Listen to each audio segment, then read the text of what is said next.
Assalamualaikum warahmatullahi wabarakatuh. Perkenalkan, nama saya Aprilia Regina. Saya di sini akan mempresentasikan tentang pengembangan karir pegawai. Yang saya akan jelaskan, yang pertama, pengertian karir pegawai.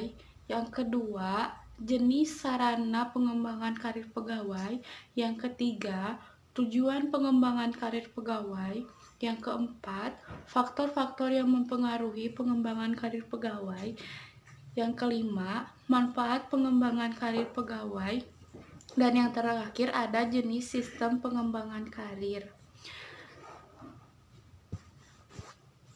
Mulai dari yang pertama, pengertian karir pegawai yaitu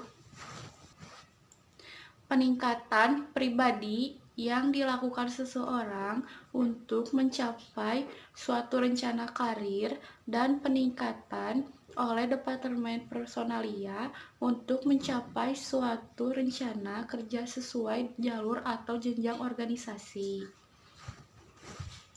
Yang kedua, jenis sarana pengembangan karir pegawai, karir dalam bidang produksi, bidang konsumsi, atau administrasi. Yang ketiga, tujuan pengembangan karir ada 5. Yang pertama, membantu pencapaian individu dan perusahaan dalam pengembangan karir karyawan yang merupakan hubungan timbal balik yang bermanfaat bagi kesejahteraan karyawan dan tercapainya tujuan perusahaan. 2. Menunjukkan kesejahteraan pegawai perusahaan merencanakan karir pegawai dengan meningkatkan kesejahteraan sehingga memiliki loyalitas yang tinggi. 3. Membantu pegawai menyadari kemampuan potensinya. 4. Memperkuat hubungan antar pegawai perusahaan. Pengembangan karir akan memperkuat hubungan dan sikap pegawai terhadap perusahaannya. 5. Membuat tanggung jawab sosial. Pengembangan karir suatu cara menciptakan iklim kerja yang positif dan pegawai-pegawai lebih bermental sehat. 4.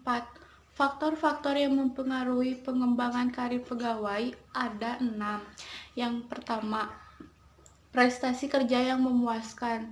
Jadi, tanpa prestasi kerja yang memuaskan, sulit bagi seorang pekerja untuk diusulkan oleh atasannya agar dipertimbangkan untuk kepekerjaan atau jabatan yang lebih tinggi di masa depan.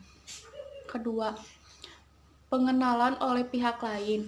Yang dimaksud di sini adalah berbagai pihak yang berwenang memutuskan layak tidaknya seseorang dipromosikan seperti atasan langsung dan pimpinan bagian kepegawaian yang mengetahui kemampuan dan prestasi kerja pegawai. 3. Kesetiaan pada organisasi. Yang keempat, pembimbing dan sponsor. Nah, pembimbing adalah orang yang memberikan nasihat-nasihat atau saran kepada karyawannya dalam upaya pengembangan karirnya, sedangkan sponsor adalah seseorang di dalam perusahaan yang dapat menciptakan kesempatan bagi karyawan untuk mengembangkan karirnya. Yang kelima, dukungan para bawahan.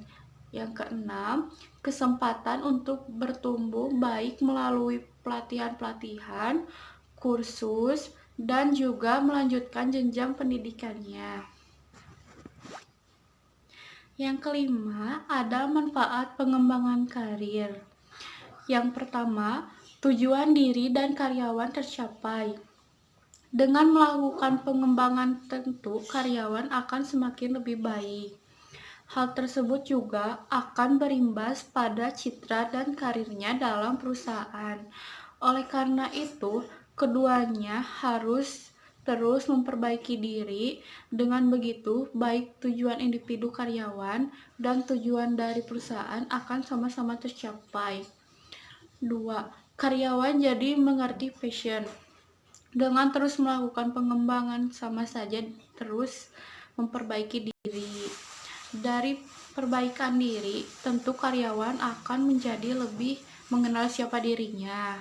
Adapun akan lebih tahu bagaimana kemampuan dan bakat yang dimiliki sehingga karyawan akan bekerja lebih baik. Selanjutnya, menjamin kesejahteraan.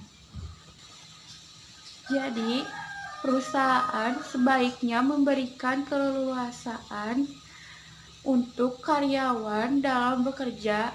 Dengan begitu, kekompakan dan kesolidan pun akan terjaga, sehingga bukan hal yang sulit untuk menghadapi tantangan di masa yang akan datang.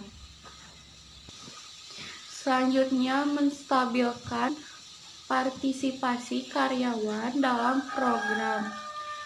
Maksudnya, setiap perusahaan pasti memiliki program tertentu guna mewujudkan kesuksesan. Namun, program yang hebat tidak akan ada artinya jika tidak ada dukungan dari karyawannya.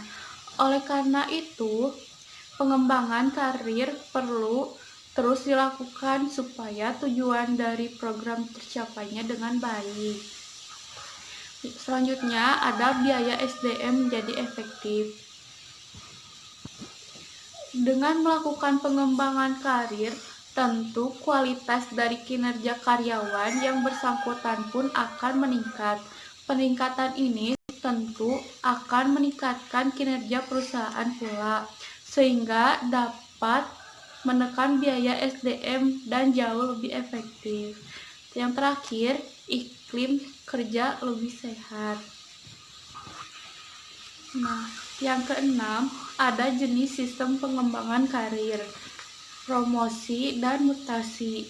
Promosi yaitu penghargaan dengan kenaikan jabatan dalam suatu organisasi ataupun instansi, baik dalam pemerintahan maupun non-pemerintahan, yaitu swasta.